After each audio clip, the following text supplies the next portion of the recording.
ये student, welcome to the best computer and language academy. चलिए student, पिछली video में हमने बात की थी कि introduction to C plus plus. उसमें सारी चीज़ें मैंने डिटेल में बता दिया था आप लोगों को। आज हम डिटेल में कंपाइलर के ऊपर हम कंपाइल करके देखते हैं। तो गाइस, फटाफट से वीडियो को लाइक करें, चैनल को सब्सक्राइब करें। अगर आपने सब्सक्राइब किया हुआ है तो और भी डिवाइसेस हैं, सब्सक्राइब करवा सकते हैं। तो चलिए स्टूडेंट्स, हम अपने डेव कंपाइलर को ओपन किया हुआ है। फर्स्ट ऑफ ऑल हम यहाँ पर सिंटैक्स के ऊपर बात करेंगे। तो सिंटैक्स हमारा था has include iostream using namespace std main start हो जाता है। ठीक है, ये रहा हमारे पास सी प्लस प्लस का सिंटैक्स। ठीक है, जो जितने भी प्रोग्राम आपने लिखनी है इस हिसाब से लिखनी है। ठीक है, तो फर्स्ट ऑफ ऑल हमारे पास हैज़ इंक्लूड आता है, फिर इसका मैन लाइब्रेरी को ऐड किया हमने। ठीक है, और इसके बाद हमने नेम स्पेस एसटीडी लिखा। ये क्या होता है इसके बारे में पिछली वीडियोस में फुल डिटेल में आप लोगों को समझा दिया है। और मेन क्या होता है और मेन के अंदर क्या होता है, ये सारी चीज़ें हमने पिछली वीडियोस में आप लोगों को नोट टाइप बना के समझा दिया है। आज हम इसको कंपाइल करके देखेंगे कि एक्चुअली क्या सीन है। चलिए, हम यहाँ पर एक प्रोग्राम लिखते हैं, इसको हम अपने स्क्रीन पे डिस्प्ले करवाते हैं या प्रिंट करवाते हैं। तो चलिए स्टूडेंट, यहाँ पर मैं लिखूँ सी आउट। हम लिखेंगे सी आउट। लिखने के बाद यहाँ पर मैं कुछ चीज़ें आपको प्रिंट करके दिखा दूँगा। ठीक है, तो यहाँ पर हम लिखेंगे, चलिए कोई नाम लिखते हैं फरहत। मैंने यहाँ पर लिख दिया और यहाँ पर देखिए ये हमारे पास आप यहाँ पर आएगा एग्जीक्यूट है। ठीक है, यहाँ पर आने के बाद आपको कंपाइल कंपाइल एंड रन, ये सारी चीज़ें आपको यहाँ पर मिलेंगे। आप यहाँ से इसको कंपाइल करें, जस्ट देखिए कि यहाँ पर कोई मिस्टेक है कि नहीं। जब भी कोई प्रोग्राम पहले लिखते हैं तो इसको हमने सेव करना होता है, तो यहाँ पर हम सेव करते हैं। यहाँ पर मैंने डेस्कटॉप पे सेव करना है। एक हम नए फाइल को यहाँ पर बना लेते हैं। चलिए हम यहाँ पर सी प्लस प्लस यहाँ पर प्रोग्राम लिखते हैं। ठीक है, इसको हमने यहाँ से सेव कर लिया और यहाँ से इस प्रोग्राम को हम टाइटल, यहाँ पर लिखा हुआ था, मैं आप लोगों को दिखा भी दूंगा, अनटाइटल वन लिखा हुआ है। देखिए आपने टाइटल नहीं दिया हुआ, तो यहाँ पर अनटाइटल वन, इसको हम जब सेव करें तो कुछ ना कुछ आप नाम दे दें। तो आप यहाँ पर लिखें first dot C P P लिखें। ठीक है, या नहीं लिखे, आपको पता है सी पी पी एक एक्सटेंशन होती है, इसके ऊपर भी हमने बात की थी। तो यहाँ पर आप first dot C P P, ठीक है, हर प्रोग्राम का एक एक्सटेंशन होती है, तो ये C P P dot C P P C plus plus की एक्सटेंशन है।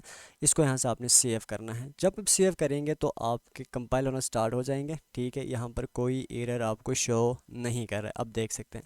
अब इसको आपने फिर से एग्जीक्यूट में जाना है और यहाँ पर रन का बटन है, तो इसको आपने क्या करना है, रन करना है। तो देखिए स्टूडेंट्स की हमने जो प्रिंट करवाना था, एक नाम लिखा था, वो यहाँ पर प्रिंट हो चुका है।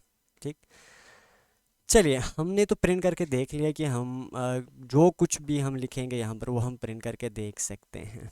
ठीक हो गया। अब यहाँ पर मैंने आप लोगों को ये भी बताया था, इसमें अगर हम इसको इसको यहाँ से हटा देते हैं, इसको हटा देंगे। ठीक है, अब क्या करेंगे, हम इसको फिर से यहाँ पर भी आपके पास देखो, अगर आपने कंपाइल करना है तो यहाँ पर आप क्लिक करेंगे, अगर कंपाइल एंड रन करना है तो यहाँ पर क्लिक करेंगे, अगर आपने सिर्फ रन करना है तो यहाँ पर क्लिक करेंगे। ठीक है, तो यहाँ से हम कंपाइल एंड रन दोनों करते हैं, तो यहाँ पर मैं क्लिक करूँगा। अब देख सकते हैं यहाँ पर एरर आ रहा है। कौन कौन से हमारे पास 5 और 2 पे एरर आ रहे हैं। यहाँ पर कह रहे हैं C out was not declare in the scope, ये लिखा हुआ है।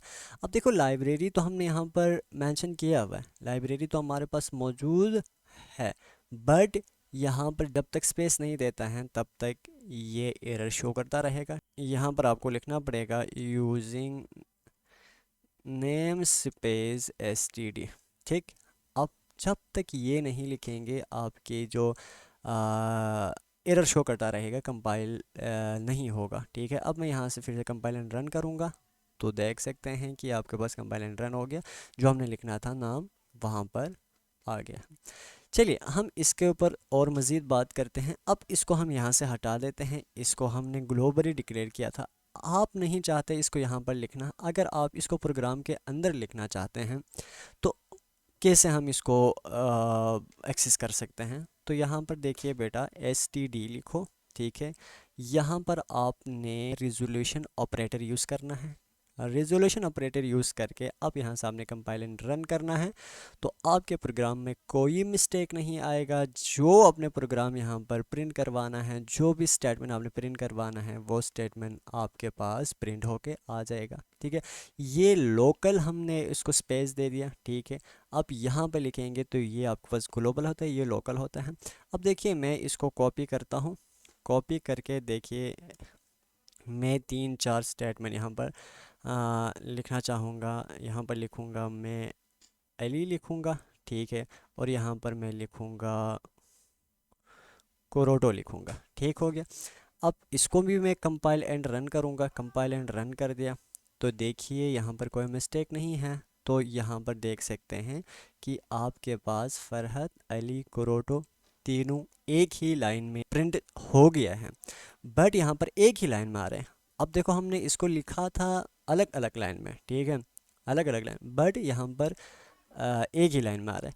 तो याद रखिएगा यहाँ पर इसको अगर लाइन ब्रेक करना है तो आप यहाँ पर क्या लिखेंगे, /n लिखो, यहाँ पर भी /n लिखेंगे। अब यहाँ से आपने क्या करना है, कंपाइल एंड रन करना है। तो देख सकते हैं आपके पास ये जो 3 हमने यहाँ पर लिख लिया था वो आपके पास अलग अलग लाइन में आ जाएगा, देख सकते हैं, ठीक है। फरहत सबसे पहला लिखा हुआ था वो आ गया, अली इससे नीचे आ गया, एंड कोरोटो इससे नीचे आ गया, ठीक हो गया।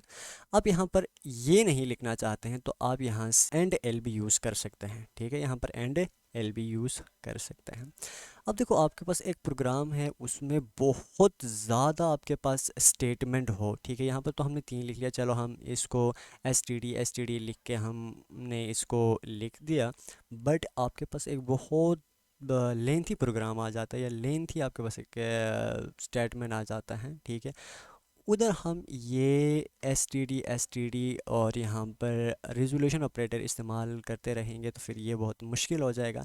इसलिए हम क्या करते हैं, इसको ग्लोबली डिक्लेयर करते हैं। ग्लोबली डिक्लेयर आपको पता है using name space S T D लिखते हैं। तो याद रखिएगा ये जो एस टी डी ना ऑटोमेटिक इसका जगह कवर करेगा, यहाँ पर इसके जगह पे आ जाएगा, ऑटोमेटिक आ जाएगा, ठीक है। आपको ये लिखने की ज़रूरत नहीं पड़ेगी, समझ आई। तो आप इसको फिर से कंपाइल एंड रन करें तो आपके प्रोग्राम क्या हो जाएगा, एग्जीक्यूट हो जाएगा। देखिए कोई मसला नहीं है कि हम यहाँ पर प्रिंट कर सकते हैं जो कुछ भी हमने यहाँ पर लिखा है, सही है।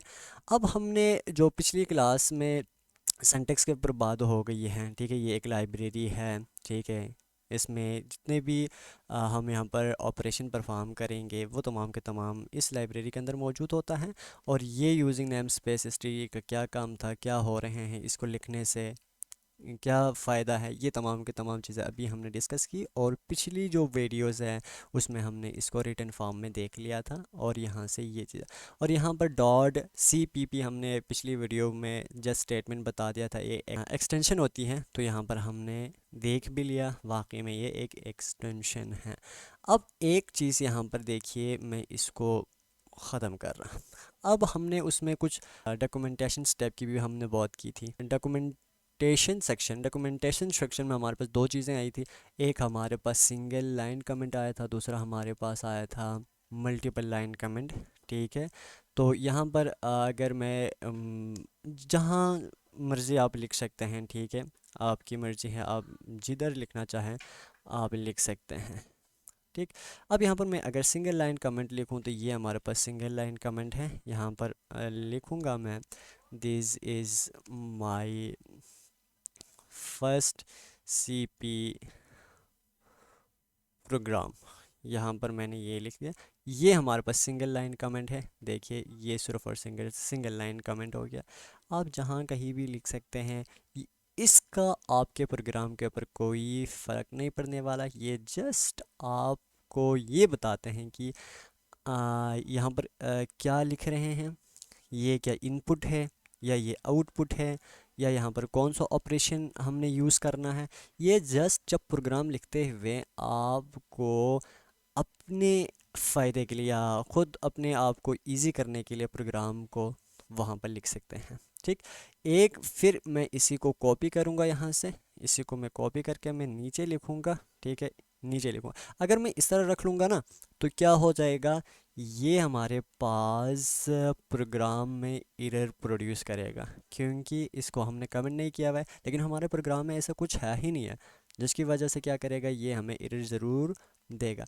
दूसरी चीज़ हमने बताया था मल्टीपल कमेंट। मल्टीपल कमेंट में आप लोगों को बताया था आपने स्लेज का यूज़ करना है, और यहाँ से ठीक है स्टार का। अब ये आपको पूरे के पूरा कमेंट कर दिया। ठीक है, हम नहीं चाहते हैं कि ये पूरा का पूरा कमेंट हो जाए। मैं एक और लाइन आपको यहाँ पर प्रोड्यूस करूँगा। करने के बाद आपने फिर स्टार लिखना है। अब ये लिखेंगे। अब देखिए ये वाला जो पोर्शन है आपके पास, ठीक है, ये देखो दो लाइनों की बात करते हैं।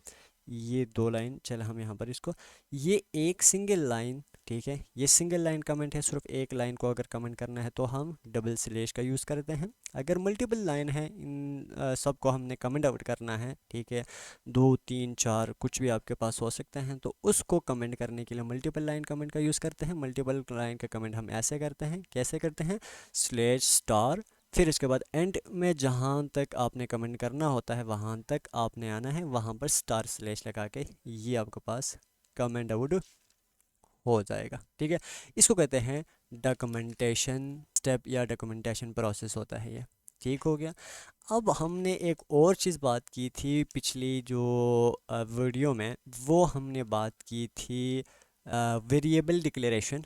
वेरिएबल डिक्लेरेशन में हमारे पास दो टाइप की वेरिएबल डिक्लेरेशन की हमने बात की थी। एक हमारे पास लोकल, दूसरा हमारे पास ग्लोबल डिक्लेरेशन की हमने बात की। चलिए हम यहाँ पर देखते हैं है क्या चीज़। चलिए हम यहाँ पर एक वेरिएबल लेते हैं इन टाइप का, जिसको हम कहेंगे नम टाइप का कोई वेरिएबल लेते हैं। ठीक है, तो यहाँ से हमने सी आउट लिखना है कि हम एक मैसेज देगा कि यूज़र को कि आपने कोई नंबर यहाँ पर इंटर कर देना है। तो यहाँ पर मैं लिखूँगा इंटर एनी नंबर। ठीक है, आपने कुछ ना कुछ नंबर यहाँ पर इंटर करना है। इसको हमने क्या करना है, इन भी करना है, सी इन भी। तो यहाँ पर आपको पता है सी इन, और यहाँ पर हमने लिखना है नंबर, और इसको हमने प्रिंट भी करना है, आउटपुट भी लाना है, सॉरी। तो हमारे पास सी आउट। अब यहाँ से आपके पास अगर यहाँ पर आप लिखना चाहें रिक्वायर्ड नंबर इज़ करके, यहाँ पर हम क्या लिखेंगे, आपके पास नम लिखेंगे। ठीक है, ये हमारे पास हो गया एंड। चले सही है, हमने यहाँ पर एक वेरिएबल ले लिया इन टाइप का। हमने यूज़र को एक मैसेज दे दिया कि आपने एक नंबर क्या करना है, इंटर करनी है। तो वहाँ पर क्या हो जाएंगे, वो नंबर इंटर हो जाएगा, और वो आपके पास बाहर क्या करेगा, आउटपुट प्रोवाइड करेगा। सी इन हमने बता दिया था कि किसके लिए यूज़ करते हैं, इनपुट करने के लिए यूज़ करते हैं। ठीक है, उसको कहेंगे इनपुट करे कोई सा नंबर। सी आउट हम आउटपुट या कोई भी वैल्यू प्रिंट करने के लिए हम यूज़ करते हैं। और यहाँ पर ये देखिए, यहाँ पर मैं लिखूँगा सिंगल कमेंट में, ये आपके पास लोकल डिक्लेरेशन है। ठीक है, ये आपको लोकल डिक्लेरेशन हमने कमेंट में बता दिया। लोकल डिक्लेरेशन आप लोकल डिक्लेरेशन मेन फंक्शन के अंदर लिखते हैं। और एक बात याद रखिएगा, जो लोकल डिक्लेरेशन करेंगे हम जब वेरिएबल की, वो सिर्फ और सिर्फ आपके मेन के अंदर एक्सेस होता है। मेन के अंदर जहाँ चाहे आप इसको एक्सेस कर सकते हैं। जब इस ब्रैकेट को क्रॉस करेंगे या इस मेन फंक्शन से हम बाहर निकलेंगे, तो आपके ये वाला जो वेरिएबल हैं इसको हम एक्सेस नहीं कर सकते हैं। चलिए हम इसको कंपाइल एंड रन करते हैं, देखते हैं कि कोई एरर है कि नहीं। चल खैर है, एरर नहीं है।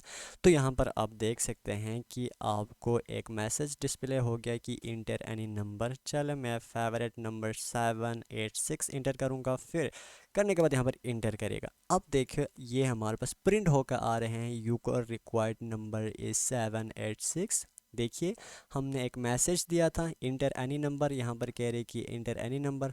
तो आपके सी इन की मदद से हमने क्या किया, एक नंबर को इंटर किया 786 को। अब नीचे हमने इसको दोबारा से प्रिंट करवाना था, यहाँ पर मैंने ये लिखा हुआ है, ठीक है, ये यूर रिक्वायर्ड नंबर इज़, तो रिक्वायर्ड नंबर इज़ करके आपको वो प्रिंट करके दे दिया। चलिए, ये था हमारे पास लोकल वेरिएबल डिक्लेरेशन। अच्छा, हमारे लोकल वेरिएबल डिक्लेरेशन के ऊपर हमने बात की, तो अब हम बात करते हैं हमारे पास ग्लोबल वेरिएबल डिक्लेरेशन की हमने बात की है। तो ग्लोबल वेरिएबल डिक्लेरेशन के लिए आपने ख्याल रखना है कि आपके पास इसको यूजिंग नेम स्पेस एसटीडी और मेन के बीच में यहाँ पर लिखना है, ठीक है। चलिए, यहाँ पर भी हम एक इन टाइप का वेरिएबल लेते हैं, जो कि हमारे पास फिर से नम लेता हूँ मैं, ठीक है। नम लेने के बाद यहाँ पर आइएगा, अब इधर आके आपने एक मैसेज देना है, ठीक है। मैसेज क्या देंगे, फिर से आप बता देंगे इंटर एनी नंबर, ठीक है। एक नंबर को इंटर करने के लिए आपने एक मैसेज देना है, मैसेज दे दिया। फिर इसको आपने यहाँ से क्या करना है, सी इन करवानी है, नम लिखेंगे। फिर इसके बाद यहाँ से सी आउट लिखेगा, सी आउट लिखने के बाद आप यहाँ पर लिखेंगे फिर वही चीज़ें, यूर रिक्वायर्ड नंबर इज़, ठीक है, यूर रिक्वायर्ड नंबर इज़ करके यहाँ से आप क्या लिखेंगे, नम लिखेंगे। फिर यहाँ से आपके पास ये चीज़। अब यहाँ से क्या करेंगे, हम कंपाइल एंड रन करेंगे, तो देख सकते हैं कंपाइल एंड रन करने के बाद यहाँ पर आपको फिर से कह रहे हैं कि इंटर एनी नंबर्स, तो इंटर एनी नंबर्स हम यहाँ से फिर से लिखेंगे 786। फिर आप देख सकते हैं your required number is word 786। अब देखिए, यहाँ पर मैं कमेंट में लिख रहा हूँ, ये हमारे पास होता है ग्लोबल डिक्लेरेशन होता है, ये हमारे पास ग्लोबल डिक्लेरेशन हो गया। इसके बाद हम बात करते हैं कि हमारे पास ग्लोबल डिक्लेरेशन भी साथ हैं, ठीक है। इसके साथ साथ आपके पास एक है लोकल वेरिएबल डिक्लेरेशन भी साथ हैं, ठीक है। यहाँ से इंट हो गया, यहाँ से मैं नम लिखूँगा, इसको मैं कुछ ना कुछ वैल्यू दूंगा। चलो, इसको मैं यहाँ पर 20 दे रहा हूँ और इसको मैं यहाँ से दे रहा हूँ 30। अब यहाँ से आपको मैसेज देने की ज़रूरत नहीं है कि आपने नंबर इंटर करना है, क्योंकि हमने ऑलरेडी यहाँ पर असाइन कर चुका है नंबर्स। एक नंबर हमने 30 रखा, एक नंबर हमने 20 रखा। ये हमारे पास होता है क्या, लोकल वेरिएबल डेक्लेरेशन होता है, ठीक है, डेक्लेरेशन होता है। तो यहाँ पर देखिए, अच्छा, अब देखिएगा, मैं इसको कंपाइल एंड रन करूँगा, तो आप ही बता दीजिएगा मुझे कि यहाँ से नम 30 हमारे पास डिस्प्ले होगा या 20 डिस्प्ले होगा। तो याद रखिएगा, अगर ऐसे कुछ आपको मामलात हो कि लोकल डिक्लेरेशन भी हुआ हो, ठीक है, ग्लोबल डिक्लेरेशन भी हुआ हो, तो फिर आप इसको कंपाइल एंड रन करेंगे तो देखते हैं कि कौन सा नंबर प्रिंट करके देगा। तो याद रखिएगा, आपका जो हमेशा लोकल वाला ही प्रिंट करके देगा, 20 प्रिंट करके दे दिया, ठीक हो गया। तो प्रीफर करेगा वो लोकल वाले को, मेन फंक्शन के अंदर मौजूद वाले को। बट आपको ये वाला नहीं चाहिए, यहाँ से इसको एक्सेस करना चाहते हैं, इसको एज इट इज़ ऐसे रख के, तो ये भी कर सकते हैं। कैसे कर लेंगे, तो आप आना है यहाँ पर, यहाँ पर आने के बाद आप यहाँ से रेजोल्यूशन ऑपरेटर इस्तेमाल करेंगे। तो रेजोल्यूशन ऑपरेटर इस्तेमाल करेंगे, ये ऑपरेटर आपको ग्लोबली जो डिक्लेयर्ड वेरिएबल हैं इसको एक्सेस करने में हेल्प करेगा। अब देखते हैं कि आप कंपाइल एंड रन करते हैं, तो देखिएगा, यस दिस वन, ठीक है, देख सकते हैं यूर रिक्वायर्ड नंबर इज़, अब आपके पास क्या आ रहा है, 30 आ रहा है। 30 कहाँ पर है हमारे पास, 30 हमारे पास है ग्लोबली, ठीक है। तो आप ग्लोबल को भी एक्सेस यहाँ से कर सकते हैं, ठीक हो गया। ये हमारे पास था कि ग्लोबल वेरिएबल डिक्लेरेशन और लोकल वेरिएबल डिक्लेरेशन के ऊपर बात हो गई है। अब इसके बाद मैंने आप लोगों को बता दिया था कि आपके जो C++ है वो केस सेंसिटिव लैंग्वेज हैं। केस सेंसिटिव लैंग्वेज कैसे हैं, हम ये देखते हैं। चलिए, हम इसको फिर से लोकली एक इंटीजर टाइप असाइन कर लेते हैं। इज़ इक्वल टू मैं यहाँ पर लिखूँगा 786 लिखूँगा। लिखने के बाद यहाँ से मैं लिखूँगा सी आउट लिखूँगा, किसको हमने प्रिंट करवाना है, इसी के नंबर को हमने यहाँ पर प्रिंट करवाना है 786 को। अब यहाँ पर मैं लिखूँगा कैपिटल ए, कैपिटल ए। अब मैं इसको कंपाइल एंड रन करूँगा, देखते हैं। अब देखिए कंपाइल एंड रन कर लिया तो यहाँ देख सकते हैं कि आपके पास इस लाइन में, ठीक है, इस लाइन में मिस्टेक आ गया। क्या कह रहे हैं, ए was not declare in this scope, इस स्कोप में ए डिक्लेयर नहीं है। क्यों? हमने अभी तो बात करी बेटा कि आपके पास C plus plus case sensitive language है, कि आपके पास ऊपर आपने जो असाइन की हुई है, ऊपर आपने जो वेरिएबल ली है वो स्मॉल में ली हुई है, बट नीचे आके जो वेरिएबल आपने ली है वो आपने कैपिटल में ली है। तो देख सकते हैं कि केस सेंसिटिव भी होता है। अब मैं इसको ए ले लूँगा, तो यहाँ से कंपाइल एंड रन करूँगा, कोई मिस्टेक शो नहीं करेगा। देख सकते हैं 786, देख सकते हैं 786, 786 आ गया। तो इसका मतलब सी प्लस प्लस के सेंसिटिव लैंग्वेज है। Let's start your journey towards coding in C++ with me. Thank you so much.